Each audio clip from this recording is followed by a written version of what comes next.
ราบสวัสดีครับพี่น้องชาวพิทสต็อปนะครับผมแล้วก็พี่น้องชาวช่อง Green Park Channel ทุกท่านนะครับผมวันนี้จะพาน้องกั้งนะครับผม Traction Triumph Traction 900นะครับมารีแมปกล่องครับเน้นทอร์กนะจะเอาทอร์กขึ้นเยอะๆเปิดรอยเดี๋ยวมาดูกันว่าพี่ใหญ่นะครับผม JC Superbike นะครับ JC นะจะแฟดกล่องของน้องกั้งขึ้นมากี่ตัวแล้วทอร์กขึ้นมาดีแค่ไหนเดี๋ยวมาดูกันบอกเลยว่าคือไทอัมเนี่ยเดิมๆแม่งก็มาแบบดิบอยู่แล้วทอร์กดิบขี่ดุอยู่แล้วเป็นสัญชาตญาณของไทอัมแล้วรถ2สูบผู้ดีอังกฤษบอกเลยความแรงแม่งไม่เป็นรองเดี๋ยวมาแฟดอีกดูว่ามันจะแรงขนาดไหนเดี๋ยวมาเจอกันนี่มาแล้วน้องมาแล้วนี่นะครับหล่อเลยโฉมปี15นะครับ900 cc ครับโอ้โหแม่งเฟี้ยวๆไปเลยสุดยอดขอฟังเสียงหน่อยขอฟังเสียงหน่อยโอ้โหเป็นไงไม่ธรรมดาก็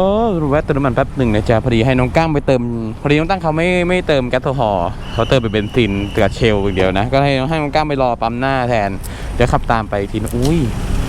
โหถ้ากล้องมันชัดจะเห็นว่าข้างในงานดีมากเลยนางฟ้าชัดๆว้าวโอ้โหถอดแว่นทำไมไม่ถอดแว่นต้องแต่กระจกอะละลายเลยคาดว่าน่าจะหลงแล้วแหละ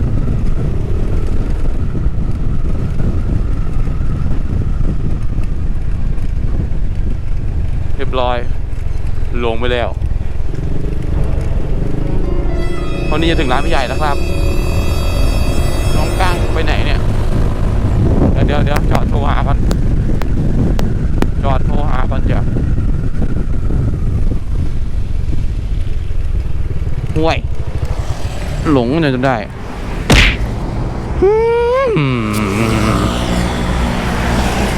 ปั๊มชิวไหนวะกูไม่เห็นปั๊มชิวเลย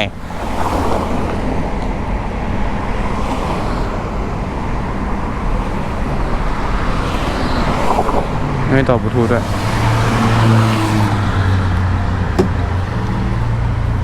ฮัลโหลกั้งกั้งเลยอ่ะพี่ว่ากั้งเลยอ่ะเพราะพี่อยู่ตรงข้างตลาดหัวมุมแล้วเนี่ยตอนเนี้ยไอ้เชี่ยผมมาเจอป้ายหนังสีเห็นแล้วอ่ะเหรอเดี๋ยวพี่ส่งโลให้เองวนกลับมาหาพี่แล้วกันนะมาแล้วป่ะ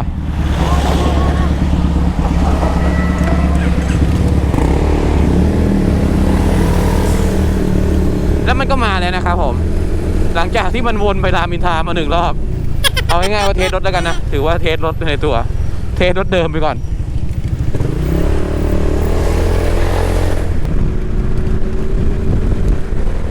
นะครับเดี๋ยวเราก็ยูเทิร์นนี้นะจ๊ะก็จะถึงร้านพี่ใหญ่นะจ๊ะJC Superbike นะครับผมชื่อนี้เชื่อมือนะครับผม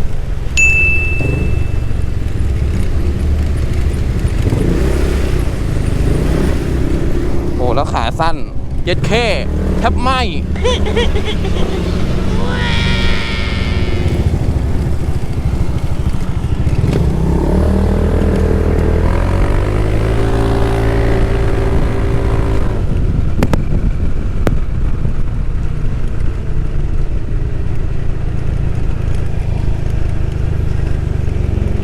นี่นะครับถึงแล้วนะครับอุ้ยเย็ดว้าวสวยเลยอะ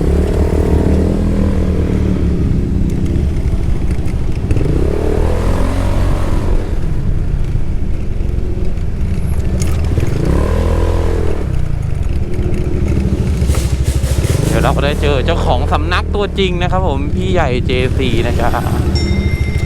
มาแล้วแหละป่านเนี้ย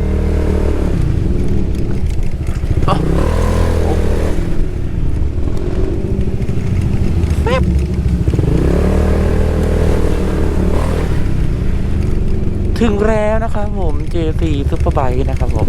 พี่ใหญ่มาแล้วพี่ใหญ่สวัสดีครับ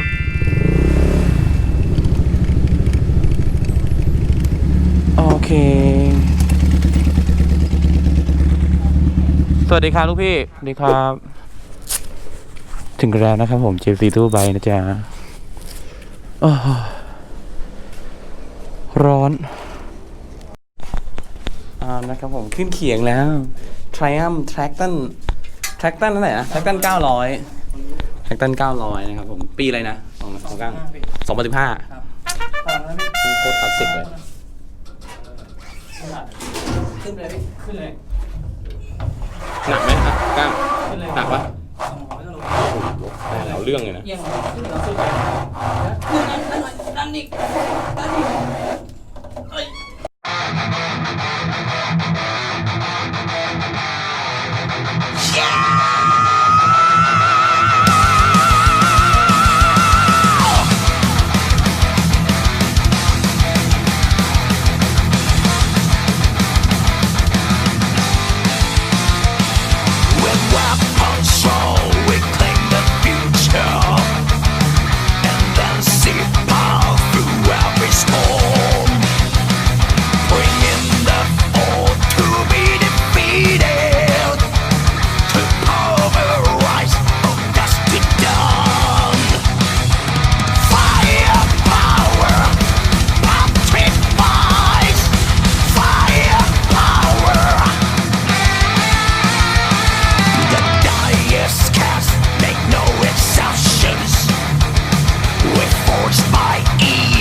ได้เลยพี่ติดมือ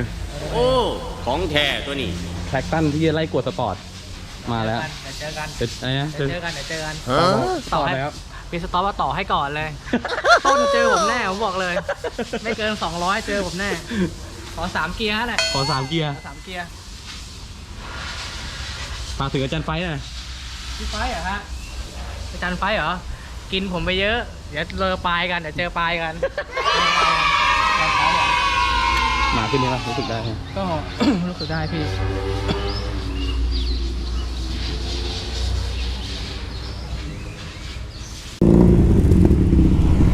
บอกให้เลยว่าแรงขี้เหี้ย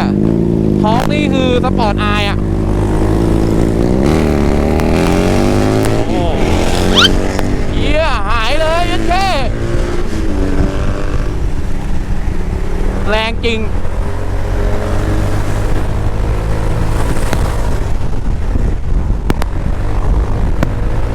คือฟอร์ซ่าเนี่ยมันตามไม่ทันอยู่แล้ว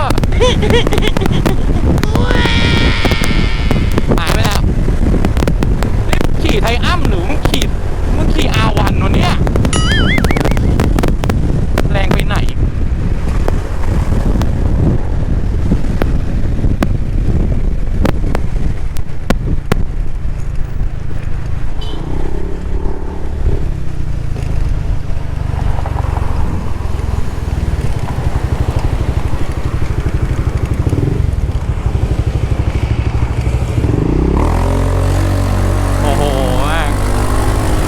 ความแรงไม่เป็นรองใครจริงไปเจอกันจ้าหลังจากรีแมปนะครับบอกเลยว่าเปิดนี่ลอยเลยอะแล้วเจอกันใหม่คลิปหน้านะครับสวัสดีค่ะบ๊ายบายเป็ดน้อยปิ๊ด